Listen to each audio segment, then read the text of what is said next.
Hello, my name is Ayodele Edwards. Welcome to Becoming You. This podcast was inspired by my one-woman show about overcoming adversity and the journey of becoming who you were always meant to be. I truly believe we're all creative and unique, and I'm passionate about people's stories. On these podcasts, I will be speaking with men and women who have found ways to use their creativity to manage life's ups and downs. Becoming You is about acknowledging all the pain and turning it into purpose and art. As you listen, I hope you are inspired to use your creativity to become you. In this episode of Becoming You, I continue the conversation with Amy. She talks about the importance of being a supportive and safe parent for your children. We also talk about healing and learning to be in tune with your ideas while enjoying the creative journey. You know, like when you fall into traditions and plans that that you've been doing repeatedly for years without really thinking, why am I still doing this? Why am I doing this? And they don't serve you anymore. So you change them. And then, you know, when I took the kids backpacking last year, that just was, we all needed to do that. I'd reached a point where I was feeling I needed to break out of my comfort zone. I also recognised from experience that doing a sort of standard holiday as a separated parent wasn't going to empower me. It was going to make me, I knew it was going to make me feel a bit like I was missing something. I didn't want to sit around on, you know, we used to do quite a few all-inclusives when the kids were really young. But actually, I realised that I didn't want to sit around on a beach while the kids went off because they were a bit older and sit there feeling like I was missing a partner. So actually, the backpacking thing was a way around that of saying, come on, guys, what else can we do together? And we did things so differently. You know, we didn't sit in restaurants in the evening. We got street food and the kids got to be free and not sit at a table for 2 hours like they would have done once upon a time. And so that, you know, it's all about finding new ways. And I find that that's very creative, I think, in its nature. Definitely. I think creativity isn't always producing something, is it? Like a piece of art or a play or a story. Or a book. It's sometimes just about how you live your life. Yeah, definitely.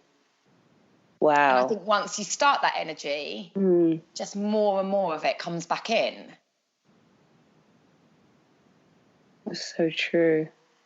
But sorry, things are sinking in. It definitely isn't always an easy thing to do. And I definitely, you know, in speech marks, I do a lot of things wrong as a parent.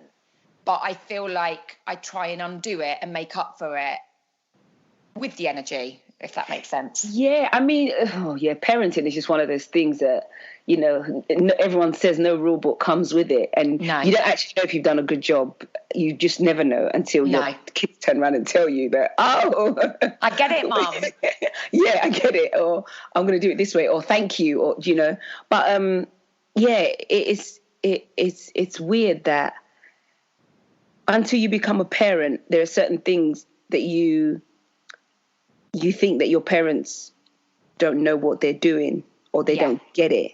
And then the moment I remember when I had my daughter, I was just saying, thanks, Mum. Thanks, Mum. Thanks, Mum. Thank you, Mum. And I was saying, thank you. And you did this 5 times. Thanks, Mum. How did you, what? And that was just the birth alone, not even kind of the emotions of, because my mum was a single mum. Yeah. The emotions of raising like 5 children and their needs and their characteristics and personalities. And there's just so much more but that goes into it than food on the table and a place to live. Yeah. And some people struggle even with that. But just if you have that, there are still other things that you contend with. And no one teaches you the outworkings of that. They don't. They don't. I feel really grateful for my mum actually now more than ever.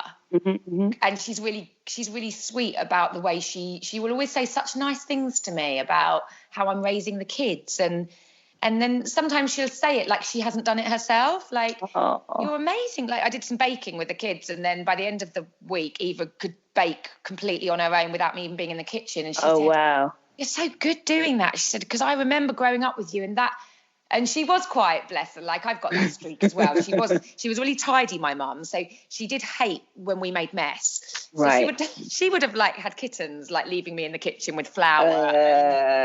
But I just was like, but you know what? I left Eva to it. She did it. She made the whole recipe, followed it, weighed it all, and then she cleared up after herself. And you know, those are the moments, I think, that are my, you know, I can publish a book now and feel a certain sense of satisfaction, but it doesn't compare with when one of my kids does something like that. Because I just want them to have life skills more than anything. It's important. And I want them to feel good about themselves. You know, I want them to know that they are worthy and that they are, you know, brilliant human beings. For sure. You know, it's important. I know everyone wants that, but I think there's a lot we can do to help them believe that. Yeah, rather than it being about things, it can be helping them in their growth, in support, in encouragement, in you know, just giving them life. If outside is crazy, they can know that coming home, there's comfort, there's truth, there's love. It all happens in a great environment. No, I hear that. That's a lovely word, actually, Io. Truth. You're right, because that's you know, them coming home to that safety is what's so important. And I think maybe that's the same with the whole school journey. You know, once they, you know, you've done it obviously because you've got an older daughter, but once they've gone on to secondary and once they've done all those things, they're quite out of your remit a lot of the time. Yes. But how lovely if they've got that safe space at home that they always know is safe. And they can come back to. Yeah. And I give a lot to the kids. I'm quite a selfish person, actually. There's a lot of self-intent behind what I do. I get a lot of satisfaction. I love that they love me. And sometimes I think, God, I wonder how needy I actually am, because it makes me feel really good that they're all around me and they adore me at the moment. Enjoy it. Yeah, I know. I don't know how long it's going to last. Enjoy it. But I do get that from them, and I do look at them every day and I think, oh God, I really am so lucky I've got you guys. I'm sure I need you more than you need me. That's what I think. Well, yeah. Well, there is that too. But also admitting it, you know, if you don't see something growing up, it's like, how do you know that it's available? And so you have to completely learn a different way. You have to learn your way. You have to. I do try and do that a lot. I mess up a lot. I do feel like, you know, I'm quite, you know, they've seen me quite upset. They've seen me, you know, I can really shout at them. And sometimes I swear, and I know that I'm literally doing in that moment everything that you are not supposed to do. But I can't help it. It's just happened. Usually if I'm tired or something. And but afterwards, I'll always have a chat with them. Like, I'm really sorry that I just lost my temper then, or I shouldn't really have done that. And you know what? They'll turn around now and go, they're so used to it now. Ivy will turn around and say, Mum, it's okay. We understand. You've just got a lot going on at the moment. And, you know, she's only 8, but it's hilarious because I hope that it is giving everyone permission to feel that they to be human. Yeah. I mean, you know, like the other day, Eva was a bit ratty and a bit grumpy, and she was being a bit rude to me. We were with other people, we were having dinner and we were out, and I just didn't persevere with it. I just sort of left her to it. But when we got home, she was still grumpy, and I said, what was all going on in there? And then I said, look, just talk to me about what happened. And she said, well, do you know what, Mum, I was, you know, she's obviously like approaching 11, so all sorts of changes are happening. She said, I just was feeling really hot. And I said, it was hot in there. And she said, and it was noisy, and I could feel it. I could feel her because we're quite similar. It was like a sensory overload for her. But in that moment, she didn't know how to deal with it. And I was doing that thing of going, are you okay? And she was getting frustrated by that. Oh, right. Wow. Yeah. And I said to her, like, okay, I absolutely get that. You know, you could have just, we were only like 4 doors from my house. Yeah. And I said, you should have just we need to get a plan in place. Like, I did say to you, let's go to the toilet. You could have told me. You could have just gone home, Eve. I'd have given you the key and you could have gone home. And I said, we need to manage that better next time, because I think there was, you know, that feeling of, is what I'm feeling valid, especially as a child? Yeah. It's hard to own your feelings, and you feel like grown-ups are always telling you what to do, and sometimes you feel like you're not going to get what you want if you ask, so why bother? So you go a bit humpy and moody. So I kind of tried to talk to her about that, and I said, like, I'm always on your side, and even if you think what you want is unreasonable, you can't help how you're feeling in that moment. Yeah, that's a very physical feeling. It's so true. Yeah, it's so true. But I'll help you get out of it, but you've got to let me in, and you can't rebuff me, because then I can't do anything. I can't help you. We're in a headlocking situation. Yeah. So that's the sort of conversations we have a lot of, because do you know what? I don't have a partner to worry about. And I've had this conversation recently with a few mums that, their children are like presenting different challenges and they're struggling. That's why I was so interested when you said you're going to start this relationship. Oh gosh, yes. For them. Because I've got a lot of people saying to me, I don't really have the energy to nurture and support my partner right now. And I'm like, I hear you. I'm able to give my kids what I'm giving them because it's only me. Once they've gone to bed, I don't have to then make someone else feel worthy or good, or I can then just, watch Netflix. Yeah, Netflix and chill.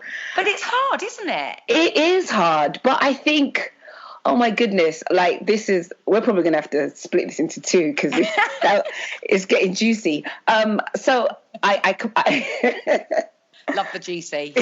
No, yeah. So we're like, my husband and I are starting this thing called Conversations About Relationships. It's like we've gone through certain things that we always now talk about. And also we look at the kind of people that are drawn to us. Yeah. And so the things that we've walked through is what we are going to be sharing on this Conversation About Relationships. Because when I did the show, so identity issues. So when it came to looking for the men I dated were like my dad. I didn't know that for a long time. I didn't know that until I met my dad. And then I realized that, okay. Yeah, because the first guy that a girl falls in love with is her dad. Yeah. And I didn't have mine there and I didn't know what that was. And so meeting Emmanuel was not kind of a plan in my mind. I never wanted to get married. I was like, I'm going to raise my daughter. And then I meet this guy and he's complete opposite to everyone else I've ever met before, because we just became. And so over the years, there's things that we have learned that we're still learning, because we've been married 13 years this year. Wow. And we always make reference to, it doesn't feel like we're married, or it doesn't feel that we've been married for as long as we've been married. But I've probably known him for about 18 years. That's amazing. Married for. But the thing about it is, when we started talking about this conversations thing, it's like a lot of people are not talking about the stuff that really matters. They're not. And it's like, okay, we're going to do family and we're going to do it because this is what you're supposed to do. But no, actually, how does it work for you? How does it play out in your own lives? What are the dynamics of where you, because me and Emmanuel both come from broken homes. Yeah. And one of the conversations we had was that, look, if we're in this, we're going to be in it. And I'm making a commitment to you. And this is our covenant. Yeah. And we're going to make it work. And we pray about that. We don't just assume that it's going to work. No. And I think even at this point that we've reached now, it's like we want to learn more, because we're like, okay, this is year 13. What's year 20 going to look like? Well, that's it, isn't it? What is it going to look like? And I think for many people, they look at what it looks like from the outside. Yes. So, milestones, classic. Let's accumulate more. Let's have our children, then let's get bigger jobs, bigger houses, bigger holidays. And that's all it looks like for some people. And I'm not sure that's very sustainable. It's not, and it's really false. Yeah. And so, like you say, the artist life is quite interesting, because we both started off as self-employed very early on, and then at some point he went to get a job. And it's kind of, we don't have everything that we want right now, but we understand that we're working towards a goal. Yeah. And what's more important is kind of the investment that we make into our relationship as opposed to the things. So we are facilitating this conversation just to let people talk.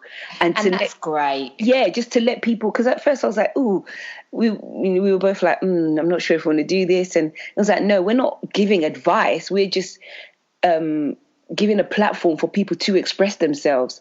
And sometimes those conversations are difficult, and it can be money, it can be sex, it can be kids, because, you know, the other thing is we both grew up with single mums. And so the dynamic of having a father around wasn't there for me and wasn't there for him. And so my daughter was 5 when we met, and 11 when we got married. So he became an instant dad. And that was something that we had to navigate. And I was in no hurry to have a child, because people were like, oh, so when are you going to have another one? When are you going to have another one? Don't leave it too late. There was no pressure to like, you got to do this thing now. And I thank God, actually, that I didn't have kids straight away, because what's happened is over the years, I have been healed. When I had Eve, it's like, okay, I feel like I'm ready now. And it was 8 years after we got married. But how brilliant is that? Because you could have done the opposite, and you could have really gone for ticking that box really early on. And actually used a really good word there about investment in relationships. And I'm not sure that anyone really knows about that. I definitely didn't know about it. Like if I went back to my marriage now, I'm not sure he would do a lot of things differently. I'm not sure he's had the same internal self-reflection that I've had.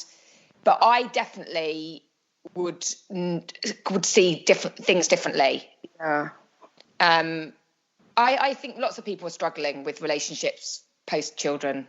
It's different because it's not easy. No. And then you have, like, when the child is born and that child doesn't say anything back to you, it's cool, because all you're doing is feeding that child and that child is sleeping. You have to see that child as a person when it's a baby.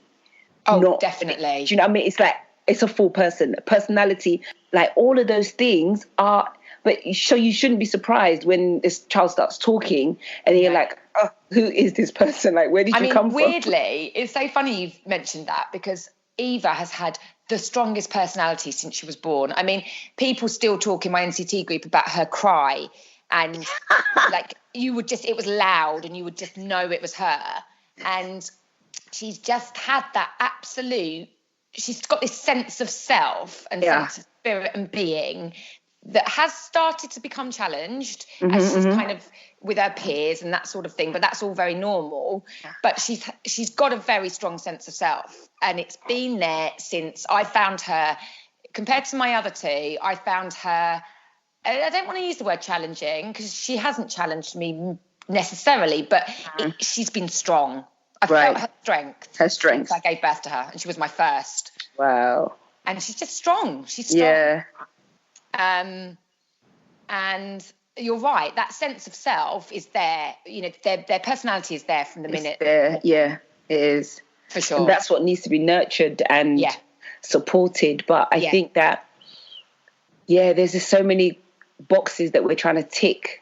And there's way too much energy in a lot of things that aren't important. And but it's all because what I discovered through working on becoming is that, you know, we are all products of our environment and our upbringing. And so for me, it's kind of like my faith. I always say it's that knowing Jesus and listening to what the Holy Spirit is saying to me each and every moment is what is teaching me. Because if I was to go off on how I feel, there are lots of things it'd be like a car crash. I'd just be going with but sometimes I am stopped in my tracks, and I'm stopped, and I'm made to look back and look at things. And becoming is a lot about reflecting and going back and reassessing and looking at what decisions I made then, why I made those decisions then, what I would do differently next time, how to break cycles, because a lot of times we're just repeating cycles. Oh, we are so repeating cycles. You know, generationally, we're repeating them. And I remember listening to something, and they said, you know, if you come to my session, the lady was saying, if you come to my session and you say, you know, I want to be a better parent than my parents were, and I don't want to do the things that I did, she said, you know, you can leave now, because we're all going to mess our kids up in one way or another. And they're always going to think we. And then when I listened to it, I was like, oh, okay. So, but the thing about it is, I just want my kids to talk to me. Yeah, that's what I want. I think it's just the communication. It doesn't matter how crazy it is. It doesn't matter what how bad you think it is, just know that you can come and talk to me. That is all I ask you. Don't do it in silence. Don't do it in isolation. Don't allow the enemy to, keep you from finding a solution. Yeah, that's absolutely how I feel. I think I would feel like I'd done okay if that's where they feel that they are. Mm-hmm. Yeah, that's absolutely it, isn't it? So yeah, all you can want for them. Exactly, because I think the whole thing of raising successful kids is also about their emotional well-being, and than like making lots of money, because a lot of children now are making lots of money either online, because they figured this thing out, and so they're making it, but they're still empty inside. So it's like, what are you gonna spend the time investing in? It's like, I do a lot of it's interesting when you're talking about faith, because I have faith, and I also have, and my faith is actually in lots of different things. So, and I sometimes talk about, I talk about a lot with the kids. I talk about the universe quite a lot, and I wonder how people do any of life without some form of spirituality, because it doesn't matter what your spirituality is in or what you place your faith in, but I feel like I don't know how I would do it without having that faith, because even when it dwindles and I have the odd day where I'm like, I'm getting better now at going, I know that this sticky day, because we've talked about it, haven't we? Do you remember we were talking about being stuck in a bit of a rut? And you were really helpful. You said to me, there's seasons for creating and there are seasons for just sitting back. And I sat back after that. And then sure enough, the season for creating came again and I was back in it. Yeah. Wow.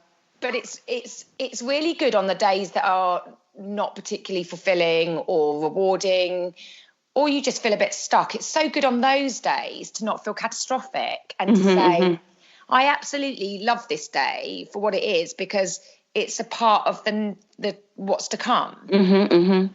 Because actually, when you start to look at life like that, and also I think you have to learn to not become attached to outcomes. Oh, I try and do that a lot now. I try and enjoy what I'm doing. Yeah.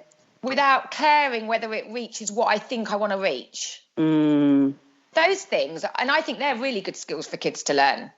Yeah. That's I think we're doing all right, don't you? I think we're doing a good enough job. It all sounds good in theory. Yeah, no. Oh, that's so good. But I think, I think letting them, I read this thing about how, kids are so overscheduled now, and we have to still let them be kids. It's important. It's really important. And, when they're behaving like erratically, and they're really not behaving erratically, they're just being kids. They're just being children, yeah. And I also read this thing about how, obviously creativity is something that all kids are actually, that they have inherently. And it's us that takes it away from them over time. Yeah. But actually there's so much freedom in any moment of creativity, and it doesn't have to be something, I think that's the other thing that we lose as adults, is that everything we do has to have purpose. And we lose our wonder, don't we? We do lose it. And we also lose the ability to just go, well, I'm going to sit down and paint a picture for no other reason other than I used to do that and quite like it. It doesn't matter if I'm not very good. It doesn't matter if no one sees it. It's not, I don't have to sell it on the internet. I can just paint it and just put it in a drawer. I've got a piano. I used to play the piano. I haven't played it for about 15 years. And I've actually got a keyboard in my loft. Dust it down. And it's going to come out. Yeah. I keep thinking about it. And I'm not there yet. Yeah. It's in there. Yeah. It'll come out. And, I've had like really ridiculous moments where I've wanted to do cross stitch. Don't know why. I know, random. And I bought Ivy this set like 2 years ago, this make your own doll, and it's one of those things that you buy that you think will be really nice, and then you look at the instructions and think, oh my god, can't be bothered to do that. Anyway, 2 years later, Ivy and I actually finished it about 3 weeks ago. Wow. And I can absolutely tell you that I got the greatest pleasure in the end of stitching the hair on. Brilliant. We creativity is like the greatest gift. It is. Wow. Yeah, I couldn't do any of it without it. Thank you so much. Thank you. I want to ask you the one final thing. Yeah. That if you had to encourage somebody about someone who's stuck right now about just delving into their creativity, what would you say to them? I would say you've got to lean back. Because, you know, an idea is your idea. And I don't think you've got to be in tune with it. It's also got to be something that you feel, that you absolutely feel that idea. It can't come from another motivation, like I want to make money or I want to do this. It's got to come from a pure source of love. And if you haven't got that, you know, I've had lots of people get in touch with me to ask me about how to self-publish a journal. And the fact that they're asking me suggests to me that they don't want to actually enjoy the creative process, because I didn't know how to self-publish a journal either. I hadn't ever done anything like that. And for me, there wasn't one bit of me that thought, I'm not going to. I just enjoyed that process. I enjoyed that creativity. I just found. Also, you can find anything out on the internet, can't you? True. It's like there. And I'm always happy to help people. But I do think that any idea to come to fruition and to be what it's properly meant to be, it's got to come from that place. You have to go to of course, that journey. we're never doing it on our own. We're always co-creating. You know, with the universe, with Jesus, with Buddha, whoever you choose to align yourself with. Everything is a co-creation. It's all energy, isn't it? You know, definitely. Me talking to you on the school run inspires me, because I go home and I think, that was really amazing what you just said. So you've already helped co-create what I then want to do next. That's my advice. Don't ever force it. Don't force it. Don't force it. Thank you if it's so yours, much. It's there, and you're gonna do it, and you're gonna do it in that loving, genuine way. At the right time. And it's always the right time, isn't it? It always emerges. And those little hiccups in the road are there for a reason. They're either stopping you from pursuing something, or they're just making you change your direction slightly. So true. Wow. You're amazing doing this. Thank you. You're amazing. I listen to so many podcasts, so I think it's just so brilliant that you're doing this. And I think becoming you is such a nice, it's lovely, because it's something that is constantly changing. Yeah. Thank you. And as a middle-aged, I'm now hitting middle age, which has been a struggle for me, identity-wise. I've started to amazing.